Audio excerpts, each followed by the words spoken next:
আসসালামু আলাইকুম। দুপুর ২টা বেজে ৩০ মিনিট। আজ রবিবার। বাংলাদেশ বেতার কক্সবাজার। স্থানীয় খবরে স্বাগত জানাচ্ছি কে সানাউল হক। আসন্ন ত্রয়োদশ জাতীয় সংসদ নির্বাচন ও গণভোটে ভোট দিতে গত ৯ দিনে বিশ্বের বিভিন্ন দেশে ৩,৩৮,৬৯৭ জন প্রবাসীর কাছে পোস্টাল ব্যালট পাঠানো হয়েছে। গতকাল শনিবার এবং এর আগের ৮ দিনে এসব ব্যালট পাঠানো হয় বলে বাংলাদেশ সংবাদ সংস্থা বাসসকে নিশ্চিত করেছেন নির্বাচন কমিশনের প্রবাসী ভোটার নিবন্ধন বিষয়ক out of country voting system and implementation প্রকল্পের টিম লিডার সালিম আহমদ খান। তিনি জানান, প্রবাসীদের নিবন্ধন সংখ্যা ৬ লাখ ছাড়িয়ে যেতে পারে বলে আশা করা হচ্ছে।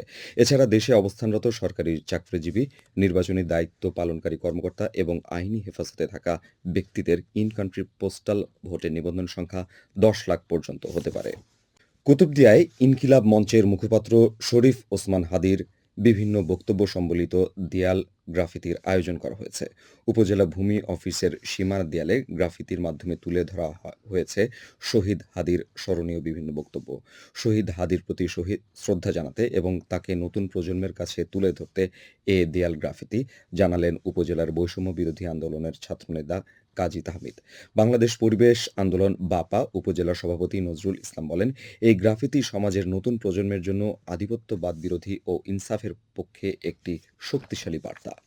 Chittagong to Cox's Bazar we run for 6 lane শীর্ষক ৫ কিলোমিটার ম্যারাথন ইভেন্ট আয়োজন করেছে রামু রানার্স কমিউনিটি নামে একটি সংগঠন। গতকাল চট্টগ্রাম কক্সবাজার মহাসড়ক ৬ লেনে উন্নীতকরণে সচেতনতা বাড়াতে রামু চৌমুহনী হাই স্কুল প্রাঙ্গণ থেকে শুরু হয়ে ম্যারাথনটি রেল স্টেশন চত্বরে এসে শেষ হয়। এতে প্রধান অতিথি ছিলেন রামু উপজেলা নির্বাহী কর্মকর্তা ফজলুল করিম রাগবি।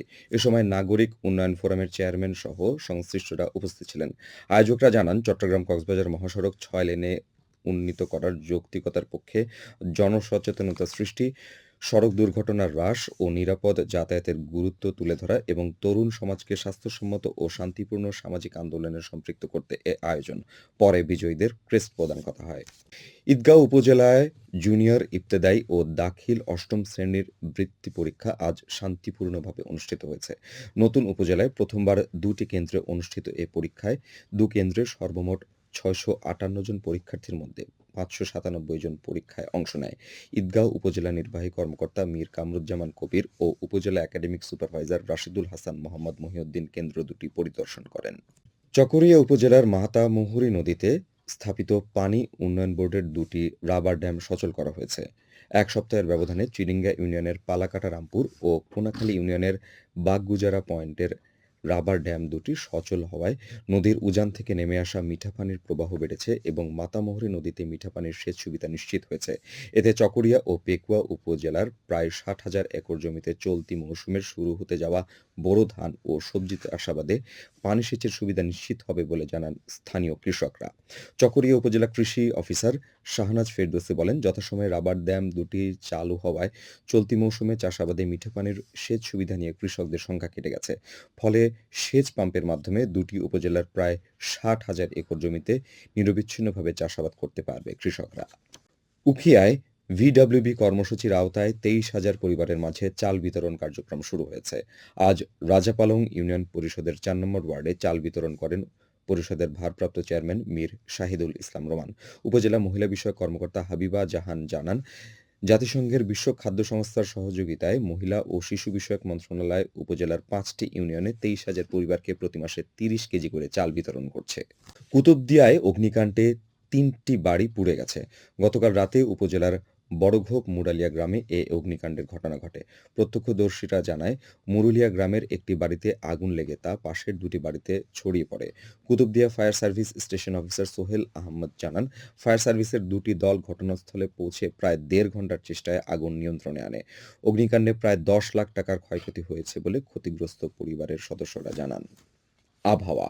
আগামীকাল দুপুর ১২টা পর্যন্ত ২৪ ঘন্টার পূর্বাভাসে বলা হয়েছে, আকাশ অস্থায়ীভাবে আংশিক মেঘলাসহ আবহাওয়া প্রধানত শুষ্ক থাকতে পারে।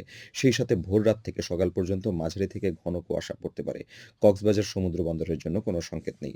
আগামী ২৪ ঘন্টায় দিন ও রাতের তাপমাত্রা প্রায় অপরিবর্তিত থাকতে পারে। আজ সূর্যাস্ত যাবে সন্ধ্যা ৫টা ১৯ মিনিটে, আগামীকাল সূর্যোদয় হবে ভোর ৬টা ২৯ মিনিটে। আজকের সর্বনিম্ন তাপমাত্রা ছিল ১৬.৫ ডিগ্রি সেলসিয়াস এবং সর্বোচ্চ তাপমাত্রা ছিল ২৫.৫ ডিগ্রি সেলসিয়াস। এক্সপ্রেস। এখন জানিয়ে দিচ্ছি বাঁকখালী নদীর মোহনা ও সংলগ্ন এলাকার সামুদ্রিক জোয়ার ভাটার সময়সূচি। আজ ভাটা শুরু হবে বিকাল ৪:৩৬ চলবে রাত ১০:৫২ পর্যন্ত। জোয়ার শুরু হবে রাত ১০:৫২ চলবে রাত ৪:৪৪ পর্যন্ত। পুনরায় ভাটা শুরু হবে রাত ৪:৪৪ চলবে আগামীকাল বেলা ১১:২২ পর্যন্ত। খবর শেষ হলো। আমাদের পরবর্তী খবর প্রচারিত হবে আজ বিকেল ৪:৩০ ইংরেজিতে।